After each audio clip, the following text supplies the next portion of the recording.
കണ്ടിട്ടുണ്ടോ? ആർട്ടിക്സിന്റെ ക്യാമറമാനാണ് അലക്സിയെ പുളിക്കൽ. അദ്ദേഹമാണ് ഇതിന്റെ ക്യാമറ ചെയ്തത്. ഇതിന്റെ എഡിറ്റർ ഹിന്ദി സിനിമയായ കില്ല്, അതുപോലെ ഉറി ഒക്കെ ചെയ്തിട്ടുള്ള അദ്ദേഹം മലയാളിയാണ്. അദ്ദേഹം ആദ്യമായിട്ട് മലയാളത്തിൽ എഡിറ്റ് ചെയ്യുന്ന സിനിമയാണ്. ശാന്തനു ഭാഗ്യരാജ്, അദ്ദേഹം ഭാഗ്യരാജ് സാറിന്റെയും പൂർണിമ മാമിന്റെയും മോനാണ്. അദ്ദേഹം തിരിച്ച് മലയാളത്തിലേക്ക് ഏജന്റ് ജോണിന് ശേഷം ചെയ്യുന്ന സിനിമ. അതുപോലെ തന്നെ സെൽവരാഘവൻ സാർ, ധനുഷിന്റെ ചേട്ടനാണ്, ഒരുപാട് പേർക്ക് അറിയില്ല. ഒരു രക്ഷയില്ലാത്ത വില്ലനായിരുന്നു സെൽവരാഘവൻ. നമ്മുടെ ധനുഷിന്റെ ചേട്ടൻ ഇതിനകത്ത് ഒരു കഥാപാത്രം ചെയ്തിട്ടുണ്ട്. ബാക്കി സിനിമ കാണുമ്പോൾ ആ പോയി കിട്ടും. അതുപോലെ അൽഫോൺസ് ചേട്ടൻ, പോസ്റ്ററിലെല്ലാവരും ഉണ്ടല്ലോ, അൽഫോൺസ് ചേട്ടൻ, അതുപോലെ തന്നെ പൂർവ്വ ചേച്ചി, പ്രീതി, അങ്ങനെ ഒരുപാട് പേര് ഇറങ്ങുന്ന ഒരു സിനിമയാണ്. അപ്പൊ തീർച്ചയായിട്ടും നിങ്ങൾക്ക് തിയേറ്ററിൽ കണ്ടാൽ ഇഷ്ടപ്പെടുന്നതാണ് ഞങ്ങളുടെ വിശ്വാസം. ഇതുവരെ കാണാത്ത ഒരുപാട് പേരുണ്ടെന്ന് അറിയാം. കണ്ടവർക്ക് താങ്ക് യു സോ മച്ച്. ആരെ പടം കണ്ട ആൾക്കാരായിരുന്നു? Thank you. എന്തായാലും ഈ സിനിമയുടെ പ്രൊഡ്യൂസർ നിങ്ങളുടെ പ്രിയപ്പെട്ട സന്തോഷ് ടി കുരുവിള, മഹേഷിന്റെ പ്രതികാരം മുതൽ മായാനദി, അതുപോലെ കേസുകൂട്, ഇവിടെ ബൾട്ടിയിലേക്ക് നിൽക്കുന്നു. അദ്ദേഹത്തിന്റെ സിംപ്ലിസിറ്റി പോലെയല്ല, വലിയ വലിയ സിനിമകളാണ് ഇതുവരെ നമുക്ക് കണ്ടിട്ടുള്ളത്. ഇപ്പൊ ബൾട്ടിയുടെ നിലവിലാണ് സംബന്ധിച്ചിട എന്താണ് ബൾട്ടിയുടെ കാര്യങ്ങൾ ഇതൊക്കെ പറഞ്ഞു. ഞാൻ അതിനെപ്പറ്റി കൂടുതൽ ഒന്നും പറയേണ്ട ആവശ്യമില്ല.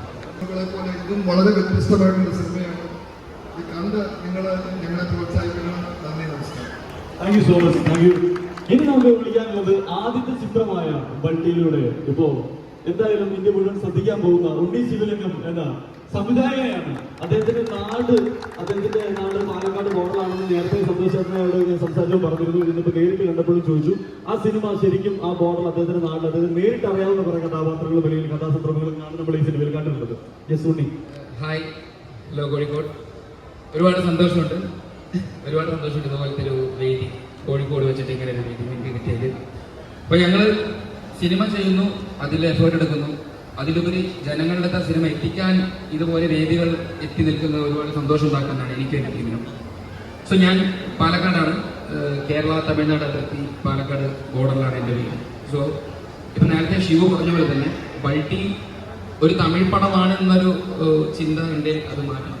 ബൾട്ടി തമിഴ് ഫ്ലേവറുള്ള ഒരു മലയാളം സിനിമയാണ്. ഓതന്റിക്കായിട്ട് അതിൽ തമിഴ് ലാംഗ്വേജിൻ്റെ അംശം ഉണ്ട്. സോ അതുമാത്രമല്ല, ഒരു ഇടിപ്പടം എന്നതിലുപരി ഒരു ഫ്രണ്ട്ഷിപ്പ്, ഒരു എമോഷൻ, അങ്ങനെയാണ് ആ പടം എഴുതാൻ ശ്രമിച്ചിട്ടുള്ളത്. സോ നല്ല റിവ്യൂസ് വരുന്നുണ്ട്. ഞങ്ങൾ സിനിമ നിങ്ങളോട് എത്തിക്കണം. പിന്നെ ഒരു ഏറ്റവും വലിയ കാര്യം, ഈ പടം തിയേറ്ററിൽ എക്സ്പീരിയൻസ് ചെയ്യേണ്ട പടമാണ്. ഈ പടം തിയേറ്ററിൽ എക്സ്പീരിയൻസ് ചെയ്ത് ആ സൗണ്ടിലും ആ എനർജിയിലും കാണേണ്ട പടമാണ്. സോ അതുകൊണ്ടാണ് വീണ്ടും ഞങ്ങൾ അത് പറയുന്നത്. Thank you so much. ഒരു സംശയം കൂടെ ചോദിക്കാനുണ്ട്. ഈ പറഞ്ഞ ഇത്രയും പേരിൽ നിന്ന് പറയുമ്പോഴും ആദ്യത്തെ സംവിധായകന്റെ ഒരു